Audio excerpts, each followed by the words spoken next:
Yo, Bachi 2007 back at you with another one for men's mind state and cultural reviews. Y'all might have seen this going around a couple of weeks ago when it was out. It made kind of made a little bit of a rounds in the space, and I'm just now getting an opportunity to get to it within my content strategy. So I wanted to take up on this. This is called Mormon blind dating. This is the first episode of Mormon blind dating on a channel called Provost Most Eligible. And we have a very good case study here that we get to review based on the first contestant. Let's start to watch and we'll jump in with some commentary. But before we even do that, like, subscribe, and notification bell coming through the door. That really helps the interactions, really help the channel. So we appreciate you doing that. And we'll get right to the video. Is called Love at First Sight. The rules are simple. We'll have one of our contestants come forward and introduce themselves. If one of the other contestants think they sound interesting, they'll come up and chat between the curtain. If they couple up, we'll drop the curtain and they get to move on to the next round. Let's get started? Okay, the first woman who wants to introduce themselves, step forward.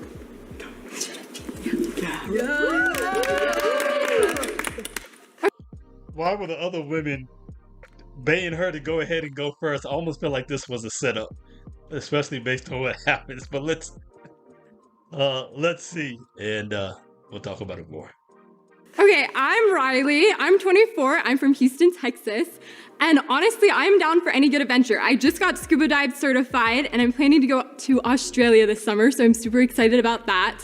And then I just picked up skiing like 2 years ago, and I honestly love any themed party. Like, those are like my favorite things to go to, my favorite things to plan. And I'm looking for someone that wants to be my adventure buddy, and it's someone that I can trust in and is gonna be there for me. Aww. Notice how all of the other women awed at her sweet, girly manifesto of all the girly things she likes to do, and how they just think it's so cute and sweet from their female perspective. But let's look, and I've kind of queued it back up to a space where she was like, I'm down for any good themed party. And let's look at how the men are reacting in real time. Let's just watch their faces. I'm down with any good themed party, and this is the reaction. Look. Talking to each other, laughing and joking about what's going on, looking around, playing with their fingernails. They couldn't be any more bored listening to her talk. And you can already see that it just doesn't match up. Women constantly, we've seen this over and over again, want to come to the table, want to come into the dating market, onto the dating scene, having no clue or understanding about men and not caring anything about men. And they come to the table bringing and talking about things and attributes that are just so irrelevant to men, and they just can't understand why it's not working for them. But then again, they're not trying to understand it from an understand men standpoint. They always try to understand it from a how can they blame and shame men standpoint. With volume turned back up, let's pick up from where we left off with the women awing for her as she finished her pitch to the fellas. I wanted to go first because I thought all of these amazing people I'm with, I got to know them before the show, are literally amazing. And I felt like I needed to stand up and put myself out there first so I could like at least put myself out there and there was a chance. Yeah.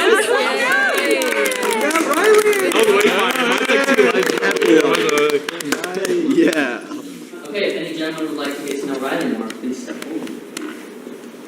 They're all fake, like, yeah, oh, Riley, yeah. Yeah, Riley, yeah.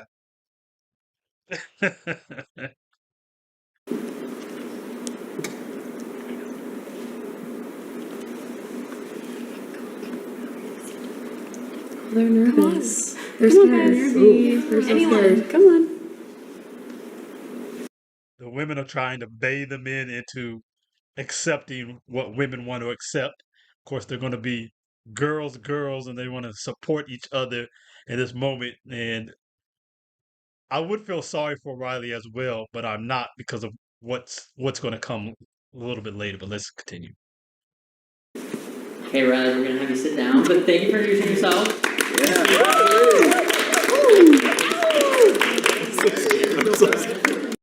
Look again at the fellas and their responses as they asked her to sit down. just all looking around, just like who who does that appeal? Like who is that was who was that supposed to be for? Now let's hear Riley her interview about the situation or post um, dating game interview. Let's see what she has to say about approaching the dating market and how she thinks about dealing with men.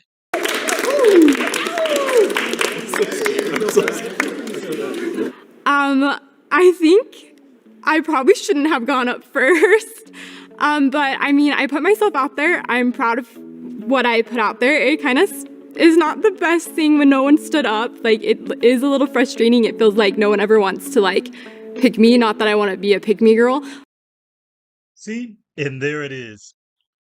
They always are on this whole mind state and coming from this standpoint of trying to project these gender studies feminist ideologies, coming with this kind of topic design or this statement that she doesn't want to be a pick me girl.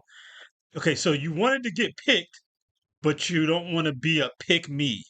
So you want to pretend like you don't want men to pick you while you really do, but you want to put up this air in this persona of being above men and being above having men be interested in you while at the same time you're interested in men. And this goes back to the very last video I did about heterofatalism and the problem with hating men. And I don't think she particularly hates men, that it's that far for her, but she is treading along a line of thought that leans in that direction. This kind of despisement of men or thinking men aren't worthy to be wanted by, and that women are up here, men are down here, and any man should be happy to want to be with her and just take whatever she's offering without her having any knowledge or understanding of men, which she clearly doesn't. That's why she offered the way she offered, and clearly no men were interested in the least bit. We saw their reactions. And she doesn't care about that because she's not worried about what men want or what men like or what men need. Because despite her sweet demeanor and the fact that she was raised Mormon, she clings to and clings towards this nasty feminist kind of ideology that men's needs and wants and desires aren't really important. Relationships are all about the women and what women want to do and what they like, and men should just be bending towards that and should be chasing them and should be performing for women and should be earning a women's desire in them rather than it be a mutual exchange where the woman should come with something for the man and that the women should be serving the man and should be coming ready to submit and to get on his program. She has her own program in mind, and men should just hop on along for the ride. But it is nerve-wracking, but it happened, and it is what it is.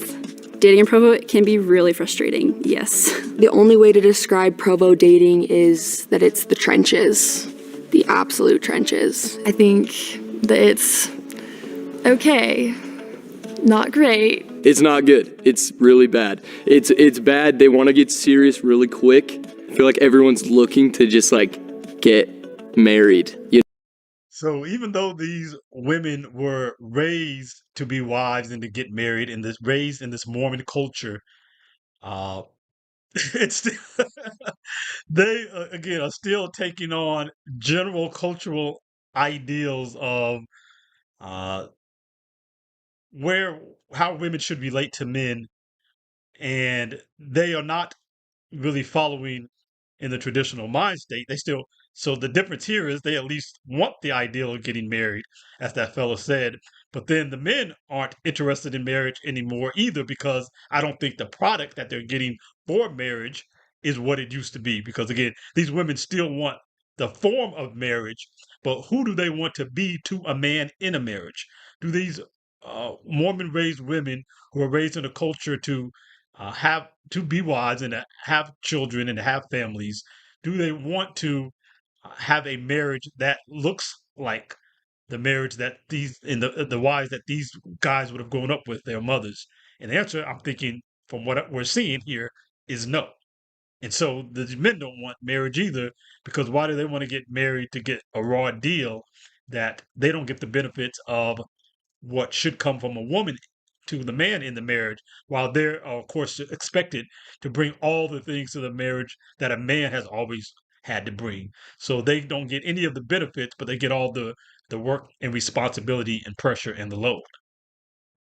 So let's go back again and hear what Riley was offering and take it section by section and see why it's not working for men.